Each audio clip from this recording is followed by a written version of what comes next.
Hey, good morning. Derek here from Bomb Socks with more Bomb Bites, where we feast upon the words of Christ one bite at a time.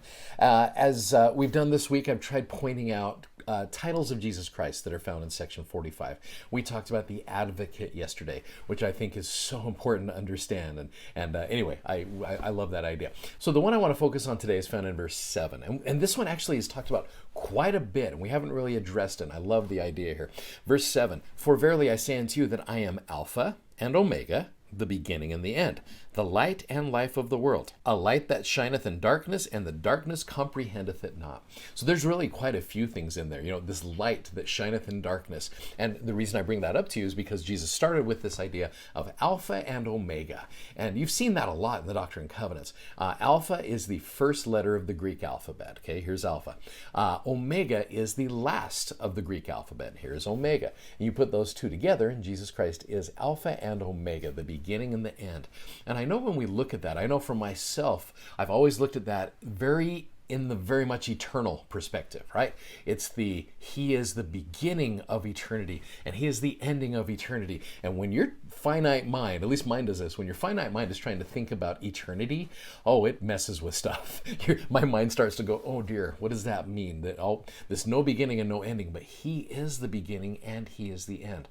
So when I do that, like I said, my head starts to hurt. So I want to break it down very much to something more simple. So what if you looked at Jesus Christ like this Alpha and Omega? What if you looked at him daily instead of just eternally? Now, what could that look like?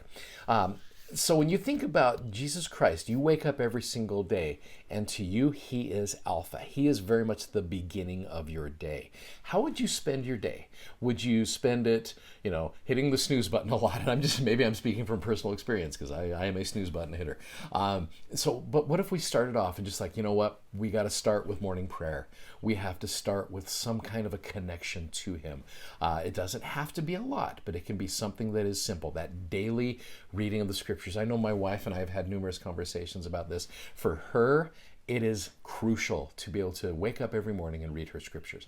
And it's important to her, and I appreciate her desire to be able to have that connection to him every single morning, because it really does affect your day. But then when you put him as Omega as well, the ending of your day, maybe there are some things to do to connect you there. Those evening prayers, those times where you can maybe sit down and just evaluate the day somehow. Count your many blessings that the Lord has done for you. Look at those tender mercies throughout the day. So when you've started your day with Jesus Christ and you have ended your day with Jesus Christ, he has become Alpha and Omega. One of the verses of scripture that I think really goes nicely with this, a good cross-reference to this idea of Alpha and Omega. You go to Alma 37:37. And this is one maybe you're familiar with. It says, "Counsel with the Lord in all thy doings, and he will direct thee for good. Yea, when thou liest down at night, lie down unto the Lord, that he may watch over you in your sleep." There's your evening prayer.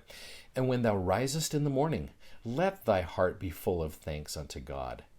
And if ye do these things, ye shall be lifted up at the last day." That almost makes the gospel of Jesus Christ. And sometimes we really complicate things. I know I do. We complicate it. We make it such a lengthy list of things we have to do. What if it just comes down to the idea of you start your morning with prayer? And I like in that verse how it said, "Let your heart be full of thanks unto God" at the beginning of the day. Sometimes we're spending our time asking for things, and there's nothing wrong with that. But wouldn't it be cool if you start off thanking the Lord for those things?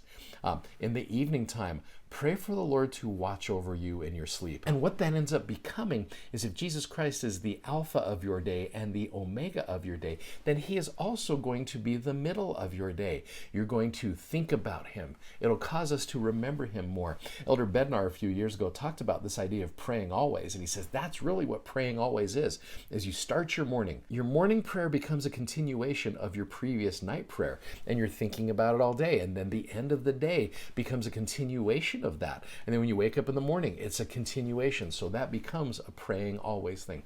So that's when I look at this idea of Alpha and Omega, the beginning and the ending of every single day. If we do that, he also will be the middle of it as well. And I think it'll help us do those other things throughout the day that we stress out, that list of stuff that we always do.